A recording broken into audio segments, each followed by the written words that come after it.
Ladies and gentlemen, welcome to the LPN Show. Recorded both in Los Angeles and New York City. We're just, here to hang out. Have a good time. All right. I'll talk to y'all after a while. Hey, what's up, everyone? Welcome to the LPN Show. I am your host for this episode, Ben Kissel. And now I got Holden McNeely joining me. Thank you, Holden. Holdenators, oh, you're welcome. Uh-oh. Is there a knock on the door? Oh my God, is it mildly concerned Christopher? Yeah, it's me, mildly concerned Christopher. It's a little scary out there, guys. It is, man. It is. Thank you for joining us, Christopher. Are you concerned about anything? Oh, yeah. I'm worried that I didn't wash my fruit enough before I ate it this morning and that my stove was left on. Well, you should go check on that. Okay. See you later, guys. Bye. Bye. Oh, I love mildly concerned Christopher. He sounds appropriate for this time. We should be mildly concerned, but we shouldn't go crazy. Well, I would be concerned about him. He is been accused recently of murdering and chopping up his wife. So. You know what, man? It's a quarantine. What happens during quarantine stays in quarantine. That's what I say. So this is fun, Ben. What is this? This is nothing. This is us hanging out. You know, we put Roundtable of Gentlemen back on Spotify, and everyone says, we want to hear you two. We want to hear you buffoons chatting, just dumb chatting. And we said, okay, we can do that. We literally do that every day. Holden and I have been doing that on a regular basis, or at the very least one time when we played Division 2 together, massacring the True Sons. Who are they? Who's their daddy? Holden and Ben. Absolutely. I'm excited to get some games in tonight. Looks like Henry's wife will finally let him play video games tonight. Thank God. I'm excited for that as well, that we will also maybe murder some people then. It has been a video game bonanza over here for me. Video games, man, all I know is they are the lifeblood of the country right now. They're saving families. They're saving relationships. Usually relationships have a fight over like, Timmy plays too many video games and doesn't pay attention to me. Right. Or vice versa. Maybe Samantha plays too many video games. But now it is like, play video games, stay away from me. I need my alone time. You go with your weird, kind of hard / sort of soft erection and play video games alone, please. But you have to be careful, Ben, because I will tell you this right here, right now. Street Fighter did ruin sex for me one time. Well, I think you ruined the sex for you. Well, the game was they were being mean in the game, and I got mad at the game, and it's actually, we were supposed to have sex after my fighting session in the game, and it was so embarrassing to my wife that she actually said, no sex for you now, because I got too mad at the game. So be careful out there, ladies and gentlemen. Are you Tom Hanks from the movie Big? Are you a 13-year-old that made a wish on the boardwalk and that wish came true, but it turns out he turned you in? The wizard or whatever that was turned you into you. The plot points of that film. No, I'm actually Chet Hanks. I am trying to start my hip-hop career in this quarantine. What are you? I'm Chet Hanks, the weird son with the tattoos that's trying to be a hip-hop artist. Well, that's new to me. You don't know about Chet Hanks? No, I don't know anything about that. They have like a black sheep son who's like covered in tattoos and is trying to be like a rapper, but he's also like clearly Tom Hanks' son. Oh, we're talking Hanks here. We're talking the big Hanks, the quarantined Hanks, the coronavirus infected Hanks. Well, that would be fine. I didn't realize that Tom Hanks named his child Chet. That's the thing. If you're there's a Colin Hanks and a Tom Hanks. If you name your kid Colin, you're gonna get a Colin. That guy wears collared shirts. He goes to school. Right. Chet, though, of course, Chet is off the rails. But they love him, though. Of course they love him. The Hanks are the only good Hollywood family. Chet, I don't even know where that name would come from. And if there's a Chet listening, I'm not demeaning the name. I'm just wondering where it came from because it's not a full name. I didn't know what you were saying for a little while. Chet it's not biblical, which is totally fine. You don't have to name all your kids after the Bible or anything else, but I just never heard the name Chet before, and I'm a little bit wondering what it means. Chet is a masculine given name, often a nickname for Chester, which means fortress or camp. So he's a camp? Yeah, he is a camp or a fortress. Which makes sense. He is a hip hop rapping tower. Okay. Of pain and love. You know what I mean? I love it, man. All right. Yeah. Very cool. Chet was ranked 1,027th in popularity for males of all ages in a sample of the 1990 U.S. Census. Oh, wow. Okay. So didn't quite as a name, did not quite top the top 1,000. I thought you were saying that Chet was one of the worst 1,000 rappers in the country. I'm happy for him. I just feel like this is actually a true story. This is a real thought that I have when it comes to the ultra rich. One of the things the ultra rich don't have the privilege of being a part of is normal society. Like they can't, like Mitt Romney can't listen to Fortunate Son by CCR and really understand what that song is all about. They can't listen to Bruce Springsteen. Chris Christie tried to be a fan of Bruce Springsteen, and Bruce Springsteen literally called him out at a concert, basically just calling him a fat asshole. Right. So when you are super rich, you just cannot be involved in certain things. Music is for the people. If you're Chet Hanks, what are you rapping about? Not your nanny didn't wipe your butt front to back one day? What are you talking about? That's the toughest thing. I mean, this is what I'm saying. And I struggled with this as a rich child, right? Because I grew up very pampered and given to. I was like, I want the Batman Batmobile. And they would get it every time on the dime. I know they did. Technodrome. I had the Technodrome. I had all the Ninja Turtles. I had the sewer. I had everything. I had the fucking blimp. Yes, I know. I am well aware it's been a hard.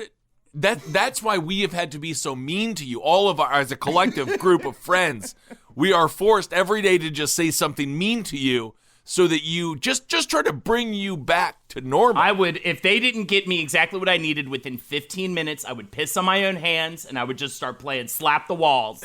And until they would go out and get me the toys I needed. So I get it. And then, of course, later I was like, oh, I want to have a unique, interesting comedic voice. Right. No. How? I was just given everything. I don't know. So that is why I had to buckle up, move to New York, start from scratch. I'd put soot on my cheeks to pretend to be a poor.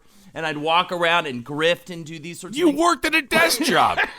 I tipped around the city. I will say, I remember those hungover mornings because, of course, Holden and I lived together for a solid 8 years. I remember going to bed at 3, 4 o'clock in the morning and waking up to go to the bathroom at like 9 a.m. And Holden in his horribly wrinkled khakis, smelling like Jack Nicholson on a boat, just getting ready to kill Natalie Wood, and just being like, I gotta go to work, and be like, all right, yeah, peace, bro, and I would go back to bed because to be fair, in a flip world, at that point I was just taking care of dogs, right? So I got an easier break for a few years when it comes to the day job. That is true. I'll concede that. That's true, but I don't think you could scream for the Ninja Turtle toy and get it with the snap of your finger as a child. Absolutely not. My dad was a mastermind of talking me down to the low or to the cheaper product. My parents wouldn't even bring me into the mall because there was a KB store, KB Toys in there. But they were wonderful. And once a week, I got a $5 toy. That was sweet. Which is pretty sweet. So, and that was before what we see today, kids, where you got your $13, $14, $17 toys. Back then, right. $4.99. That was your going rate for an action figure. That's all you needed. So I got a $5 toy, and I could whatever was in that range. But to be fair, the cool Batmans. The cool TMNTs were in there, but if I wanted to get the Fortress... Oh, yeah, you had to wait till the holidays. Gift. You just gave me the funniest memory. So Got to. All right, this is back when I was working an office job actually with Henry Zabrowski. We worked together in this awful office. It was this like nonprofit housing thing. It was whatever. You guys were on the front lines of rent stabilization? Yes, we were on the front lines fighting the good fight. And he wanted so bad, of course, iPods, all the rage at that time. This really dates us right here. But MP3 players, but specifically iPods. You could put your whole music library on there. I know. It syncs to your computer. He asked for it for Christmas. His mother gave him the most hilarious, like, black market MP3 player. It would just play, like, it could only play, like, 5 songs and played them randomly. There was no way to choose. He was so disappointed. And it was one of those things, too, you know, when you get a gift, like, you ask for something and you get it, but it's not really the thing you wanted. So for the first, like, week, you pretend, you act like it's like just as good as the thing you wanted. You're like, no, it's fine, it's great. I got an MP3 player finally. And then like a week in, he's just like, I fucking hate this thing. I just kept making fun of him because, of course, I had the iPod because I was like, you know what I mean? Did your parents give you the iPod as a gift when you were almost 30 years old? Maybe, Ben, but that's besides the point. The point is that Henry's parents gave him a bad Honestly, my parents would do the same thing. I remember when my brother wanted a like car stereo, and they just gave him like, what is that thing with parents where they find the knockoff brand, even if it's like $10 cheaper and it's vastly under quality? You know, I'm a little bit team parent on this one. If you want it, you got to buy it yourself. Okay. If you want to do it, you got to do it yourself. Okay. If you want to get the actual product, you know these boomers, man. The boomer brain, I don't know what happened in the 70s. I have no clue what drugs were in the water, but their brains are just a little bit off. So when you tell them, "Oh, I want a PlayStation 4," if they see a shoe that is called PlayStation, they will buy the shoe. Like right. they don't have critical thinking skills in a lot of ways. Right. When it comes to gifts, but I think that's a skill. And you say, "Oh, you're saving $10," but you got to remember, they're buying for the whole family. That $10 adds up very quickly. Well, then maybe they could eat a little less that month. Is that so difficult to do, Father? Have a couple less hamburgers, all right? It's weird to say this because I don't condone it, but I feel like your parents needed to beat you a little bit more, and you have to have a fine line. You know, there needs to be a fine line. Like, I remember when I was 12 years old, I stood up to my father and I said, "No more yelling at me." Right. And then he never yelled at me again. Dare I say he let me do whatever I want, almost to a fault, because then I got a little bit nutty when it comes to the boozing and the drugging. We had a good time, though, and certainly drove a lot. But I feel like there's a middle ground between getting your kids whatever they want and then physically destroying them and beating them. But it has to be a sweet spot where the kids have to be. Kids still need to be mildly scared of their parents, just a touch. And I definitely was not once I got into middle school. In fact, I blamed them.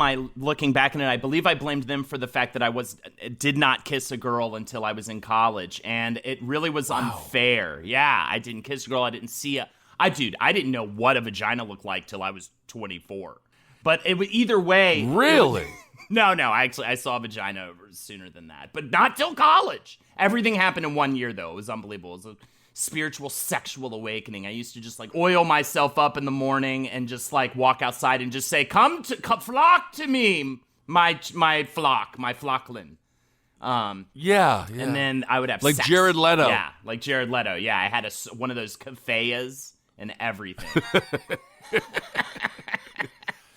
Who would follow Jared Leto? But that's a whole nother conversation. I'm sure they'll be talking about that. I know, on right? page 7. I don't know if we will be talking about Jared Leto. I don't know. He's got some sticky business these days, it sounds like. But either way, I will say, I look back at that time, I was like, I was such an asshole to you guys.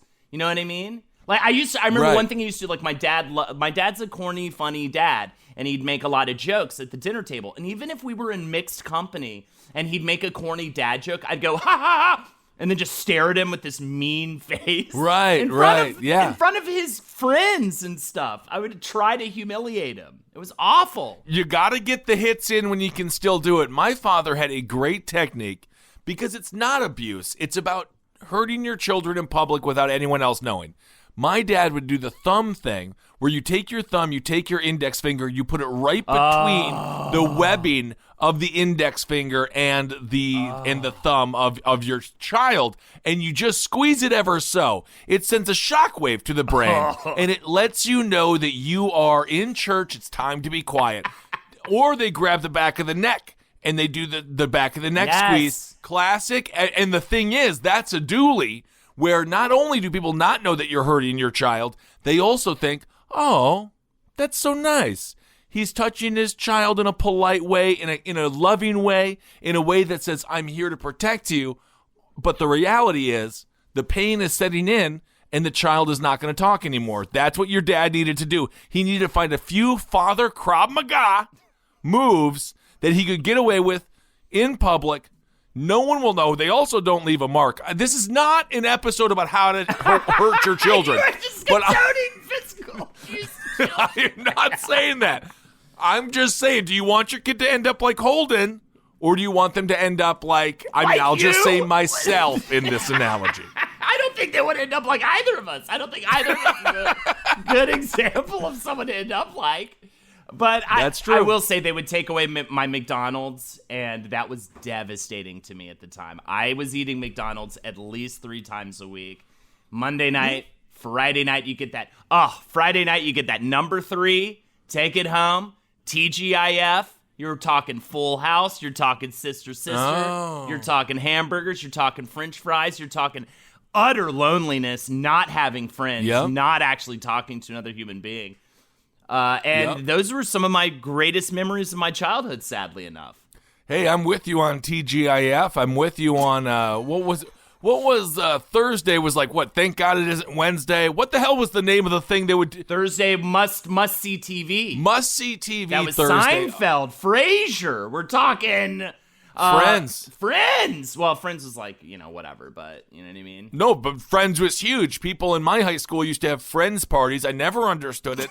I don't particularly care for the 3-camera sitcom. Seinfeld, I was a Seinfeld guy. I am going to concede that point. And I believe that show still kind of holds up, although it gives me mild amounts of anxiety. And now as all the characters have sort of grown, I'm going to call this out right now. What? Juliet Louis-Dreyfus is the greatest comedic actor of our time, and she's the most successful person from the cast of Seinfeld, including Jerry himself. I will kind of agree with you on that. I think you're basing that also on Veep, but I will say... Yes, and the life of Catherine...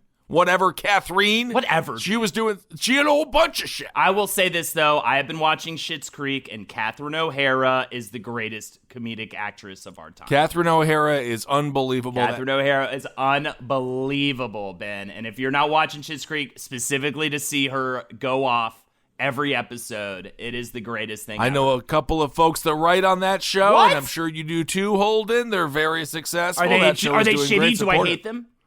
No. I don't hate them? I don't think so. Who writes on that show that we know? I don't want to say their names. I don't like them, I think. Do I not like No, them? you do like them. Who don't you? Do you have feuds that I don't know about? Oh, I hate the world. I hate the world, Ben. The one good thing about modern society is that improv comedy has been destroyed because it doesn't work on Instagram. The feuds from the comedy scene, UCB, People's Improv Theater, that was called The Pit. The feuds that we grew up with in New York when we both got here in 2000. I got here in 06. Dude. I think you're an 05 guy. Yeah, I'm an 05 boy. The feuds were so unbelievably comical in hindsight. It was like West Side Story, but improv groups. Which is just West Side Story. Oh, man. Could you imagine waking up to an email from the comedy theater that you dedicated your last 10 years of your life to? Just saying, oh, yeah, no, it's not happening anymore. You're just fucked via email. Could you imagine? I mean, I would assume I would burn the building down. I would burn, that's like you guys just being like, hey, I know we've been doing like Roundtable, like all these shows together and stuff, but yeah, you're just like via email, you're just fucking not in Last Podcast Network anymore. All right? And I touched the boys. I will if you are ever not in the Last Podcast Network, ever, if you are kicked out because your ego took over, you're wearing nothing but velour suits, you're out there and you're just like, I am the golden child, which I'm actually fine if you say that because it's important to have confidence and that's what the audience really likes. I will personally fire you. I feel like there's another part of that's the thing where everyone fires over email. The joy of firing someone, and obviously I love you, but the joy of firing someone that you don't like, that has got to be a super high. Yeah. You have all the power in the situation. You finally get to, due to a mass pandemic, get to make people cry that you hate, and you're not going to take advantage of that? You're just going to send a fucking email Have out? fun with it. Have fun with it. Poehler? Oh, was that? Yeah. Oh, my goodness. Yeah, I mean... Anyway. Sorry. Not to name names, but the UCB mass fired a bunch of people. They did. Well, they're very busy. I think that entire company. I don't know if you are. This is my advice. And hey, take it. Ben's Advice Corner. Beep, beep, beep, beep, beep, beep, beep. It's time for Ben's Advice Corner.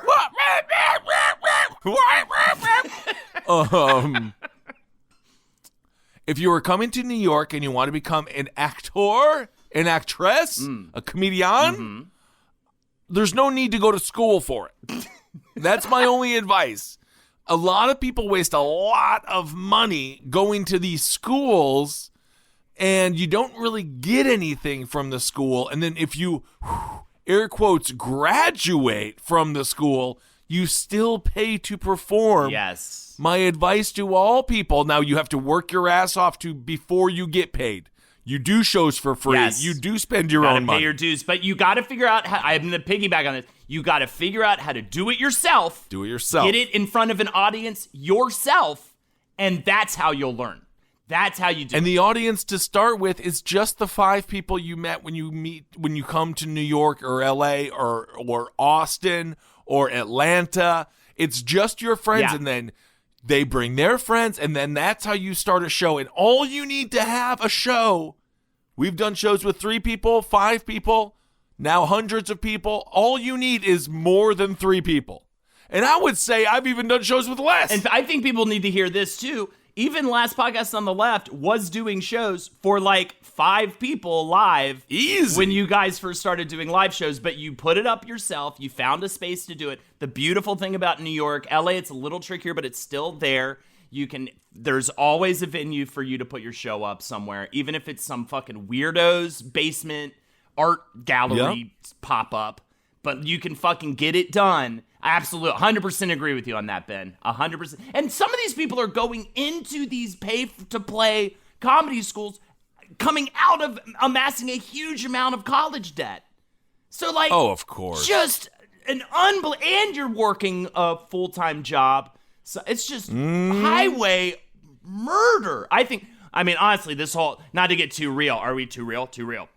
But I don't know. This whole thing, I will say this pandemic thing is really going to shake up that whole improv sketch comedy racket for fucking sure, dog. For sure. Now let's do some improv ourselves. Ben. You want to do some improv? Yes, okay. Absolutely. Okay, give us the time. Tell Travis to give us a suggestion. Okay, Travis Morningstar from Abe Lincoln Stop At. Do we have a suggestion? Bus stop. Okay. Bus stop. Freeze! I'll fucking kill you! Put your fucking hands up! I'd prefer if you didn't. Oh, yeah? Would you like to have a I would prefer blowjob if instead? Oh, what kind of bus stop is this? And scene. Wow. See, you don't gotta go to school to learn improv. Anyway, Holden, round table of gentlemen. You talked a lot about having sex with your mother. Yes. How is that holding up? It's going quite well. Of course, now I have new mommy, so that's a whole new thing. The only problem is I can't. That's Lexi. That's your beautiful wife, who you just took off air. Holden just took the last cup of coffee from his wife, which is again why your father needed to beat you. At least your mom. Okay. Hey, I made that pot of coffee. She was still asleep in bed. Everything is half and half. Why can't I have the coffee? Because your wife wanted it. No, but this is what I do. I don't know the rules. Why can't I have it? To be fair, it. I criticize my friends who are married sometimes because you're not being a good enough husband. I can't handle anything. Yeah. That's why I go alone. I'm a lone wolf with a dog. How are you handling this time, though? Is this weird for you? Dude, all I know is if I could legally marry my PlayStation 4, it would be a marriage made in heaven. I am like in utero, like those fetuses in the Matrix. I didn't realize they were having a great time within that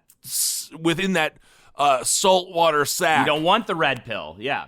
I don't want the red pill. I want to sit on my couch, which is now just becoming toilet paper. Yes, it's disgusting. The whole thing is gross. I want to play my games. I want to stay connected. I want to become Lawnmower Man. Right. I was not a gamer for years. Holden played video games. I would watch. I actually didn't really mind watching. I'd have my BLs. Yep. Watch him play the games. They're so good. The stories are so good. And sometimes I wanted to watch a TV show, but for the most part, I was like, whatever. Holden plays video games. I can watch this. I want to be in the game now. I want to be Lawnmower Man. I want to officially just meld myself in the world. But of course, I guess if you did that, then in reality, if you died in the game, then you would die in real life. In real life. And that's not good because I die a lot. I will say, too, to answer your question from before, I love New Mommy Mom, but I'm having a hard time getting the milk out of New Mom. So I may have to inseminate in order to receive the milk with a dip. Well, are you guys, are we trying? Are you doing that? We, unfortunately, this whole sort of, I don't know, like worldwide virus disease is really making it shitty to want to put something in her body that would make her need to go to the hospital right now. But, well, you don't have to go right now. I think you can wait a little while. She wouldn't even know she was pregnant for a minute. We will start trying soon. I did come in a cup, and they did look at my semen. That was weird, Ben. You did? Yes. And by the way, I'm a very sweaty person. Everybody knows this. Holden McNeely, he is sweaty.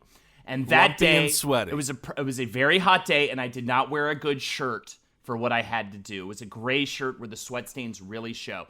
It was also very far from the subway train, Ben.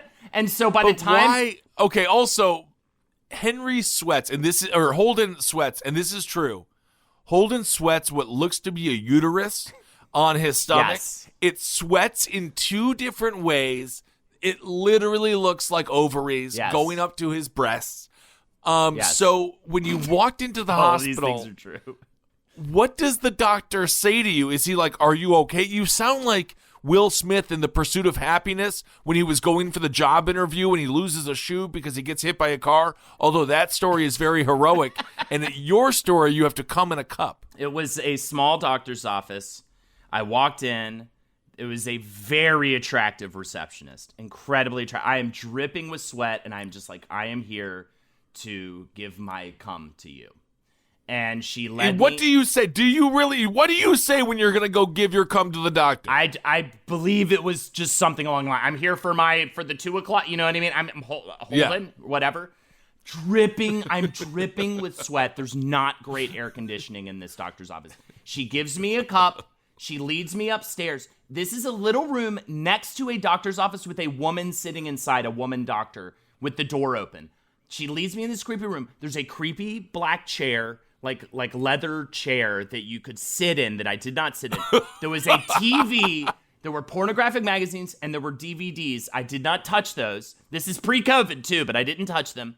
Oh, my goodness. I said, hey, they've got Wi-Fi. I've got the greatest hits right here on my phone, right? I've got it all. You have your Pornhub, your Xvideo, whatever it is. I pulled up a very fun threesome video, and it's a very good video where the two women, they're fighting over the man's penis. They're sort of at odds with each other. Sure. And they're kind of competing with each other. And then he's like, why don't we all work together, you know? And then they all sort of become friends in a sexual way after that. So I masturbated to that video. I put it all I left it all on the dance floor, Ben. I got all that. Yeah, I filled the cup up, and then I had to take it downstairs. By the way, I am now, because I don't know about you, but when I masturbate, my heart rate becomes bigger. Yeah, sure. Of course, it goes up a little bit. I'm sweating even harder. I go into the there's a bathroom across the way. I run into the bathroom and try to like dry off with paper towels. With the cum? With the cum. I take the cum downstairs. I have to like hand it to an old man in a tiny room. And then I walk out and like I had to pay for my session. I had to pay them $200 to steal cum from me. And so I'm sitting there just drenched in sweat. There's now a line of 3 people behind me. It was humiliating. I ran out of the office in just terror. You had like 1/10 of the experience of one of those women that have to go into the casting couch, right, and they don't realize how far it's going to go, perhaps. Very similar. So did the man, what did he do? Did he put like a straw in it, sip it up, and be like, yeah, it's cum? Good. What do they even do to know? And again, I am not a I think he probably, I think he looked at it. And then what was the message? I can't believe I would have procreate with you. But I think they look at it in like a microscope. And the thing is this, I've got a ton of boys, but they're a little slow. They're a little baked out. They're a little high. And I was worried about that because I smoke gargantuan amounts of weed. So that's a real thing. Mm-hmm. My boys are a little slow. They're a little baked out, but there's a ton of them. And they're ready to fucking party, bro. So we're looking good. And her business is looking pretty good too, of course. She has more of a timeline. That's why we're going to start trying soon. So that's the moral of that story. Well, I think this is a wonderful time to start having a baby. Your gaming is going very well. Yep. I see that you're sitting in an extremely comfortable chair. Mm-hmm. What will you do, Holden? Because this is going to happen. Right. When your son or daughter, or something in between, I don't know what you're going to have, when they want to start playing the video games that daddy is playing, when they take the remote, I feel like you're going to have to stop at some point during the life cycle of your child. You're going to have to stop playing video games because you're going to have to let them play. Is that going to be a possibility? Yeah, but we're not going to be doing no, not none, P-word S. Okay? No P-word S. They have to really bring it. They've got to come into the room ready to play. If they can't beat me 2 out of 3 in Street Fighter, they need to go back to the drawing board, okay? And during my sleeping hours, that's when they train, all right? And that's how we're going to do this thing, okay? You're not just going to come in and I'm going to go, oh, I'm so magically bad at the game because you're fucking 5, okay? Get your fucking shit together, you little fuck face. Well, shit.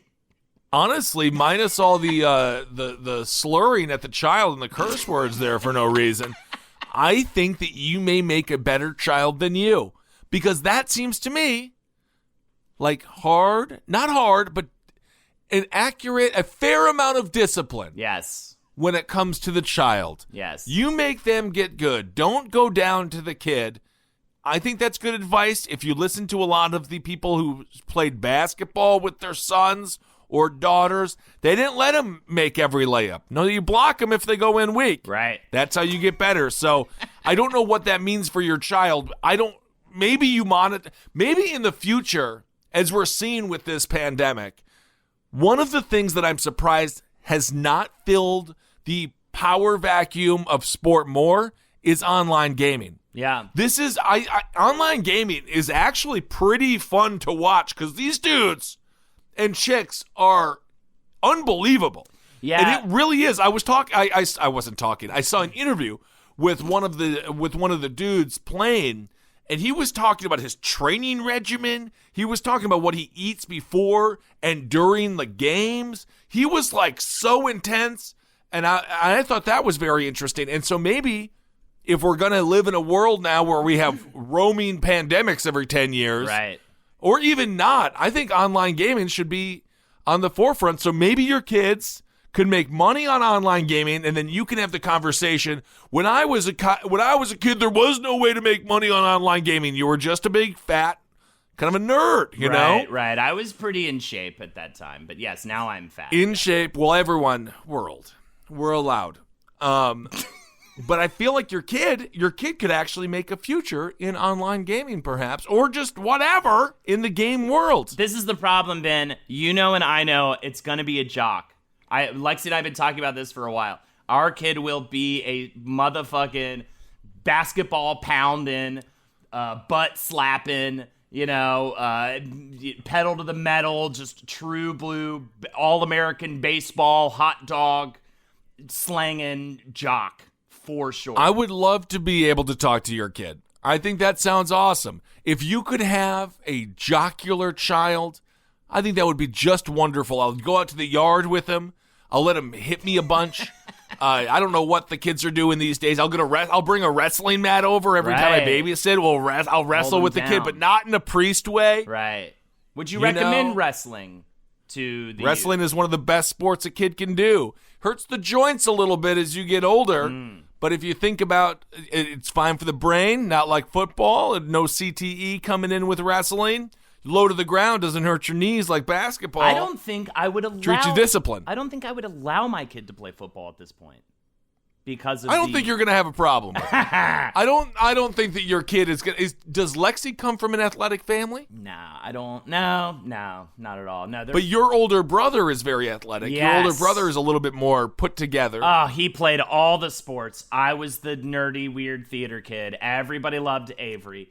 Everybody hated Holden. And it was just the constant cycle. He was great. And even the sports I would pick up, like, well, Avery's not playing soccer. I'll play soccer. And then he was like, no, I'm going to play that this year. And I'm going to be the goalie, and I'm going to be the best on the team.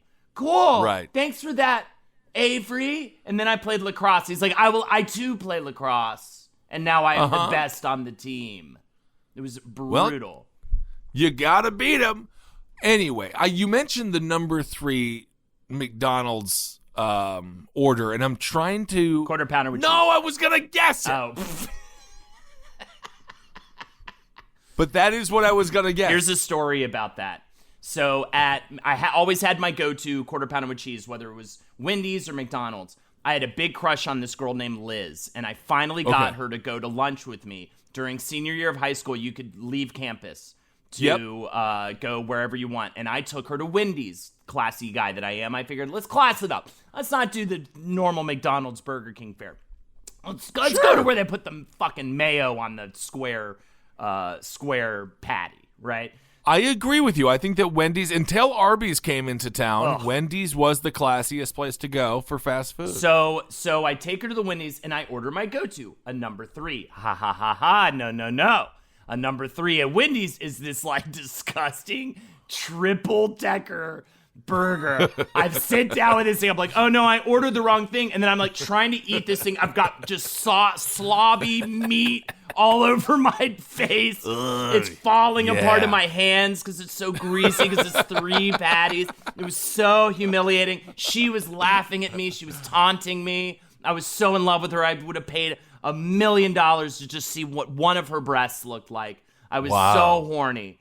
Especially at that time. I was incredible. Ben, oh my God. I was so revved up. My word. I believe it, buddy. And so such an embarrassing moment for me. But honestly, though, that could go the either way. Maybe if it was the one. She sees it. Oh, that big old beef patty. Dripping down his strange, kind of a lumpy, kind of going through the lumps like a marble race. He's a man's man. Look at all the meat he can consume. Wow, he's my kind of... It looks like he can unlock his jaw like a snake eating a turkey egg, although turkeys don't lay eggs. Maybe they do. I think all birds lay eggs. Turkeys lay eggs, yeah. I think they all lay eggs, whatever it is. She's aroused. Now it's time for you to show up. We saw what you can do with the burger. But now let's see what you can do with the bun. Right. If you know what I mean. So maybe... You mean let her fuck me in the ass? Is that what you're saying? No. Jesus God, man. It's high school. We're not graduated up to that fucking level, bro. We're not... That's college fare. I don't know. God. What I'm saying is, if you did get to the next level, because of your inexperience, that may have been worse than just having it sort of be done with the disgusting drippings coming off your chin as you guys sit at Wendy's and talk about I don't even, maybe Columbine. Dude, I have no idea what you guys were talking about. That's about around the same time period, huh? Yeah, that was our senior year. I think it was that for sure. I wish I had not blown it with her. Liz, if you're listening to this, I think we still got something going. I would have to get a secret divorce from my wife, though, to make it happen. So, and I do love my wife, by the way. My wife! I love my wife. She can hear this right now. Hi, honey, I'm kidding. I'm not going to get a divorce. It's completely fine. No, you're definitely not going to be the one that gets a divorce in that relationship. Everyone knows that. But have you checked up on Liz lately? That's one of the few things that social media provides us is the crushes that we all had for all genders. You can check up on them. 8 out of 10 times, they're not going to be doing great. Right. But then sometimes you look at them and you were like, yep, dude, that's right. Out of my league since day one and continues to be. I won't say her name. She has a very hot girl name, but I will say severely disappointed when I looked into like the hottest girl in my school now. So how's she doing? She's happy. She's got kids and everything, but it did not continue after high school. I will say that. It did not continue the hotness factor. As opposed to Henry, Holden, Marcus, myself, Eddie, Jackie, just the hottest people in the world. Wow. I hope that everyone is happy out there. And if you were, that's the nice thing. High school is not the end-all be-all when it comes to who is doing well in life. And Lexi just sent Holden a picture of a animated character flipping him the bird. So that'll be a fight later. Very happy that we could cause that. She's wearing a cute little it's her avatar wearing a cute little unicorn costume with a giant foam middle finger being pointed directly at me. So that it will be a fun divorceo fight for us after this, which is fantastic. Very nice, and hopefully some love making can happen afterwards, and we can get in LPN Baby. Another one, because of course we have Molly Neffel, your compadre, on page 7. Make sure to listen to Holden on everything he does. Thank page you. 7. Yes. Wizard and the Bruiser. Absolutely. Go down the road of the Round Table of Gentlemen. Many years ago we recorded those episodes. I don't think any episode, and none of us are sober on any episode. Right. Fully. 100%. It's basically like kind of drunk to super drunk, but it's just fun, nonstop banter. A lot of animal insemination conversations for some reasons, because Marcus coming from the ranch life, of course. We should have called it the ranch life. We could have called it the ranch life. I also want to say congratulations, Ben. I see a giant bottle of water in front of you. Stay hydrated, my friend. You got Thank this. you. You got also I will. Ben Kissel, Abe Lincoln's top hat.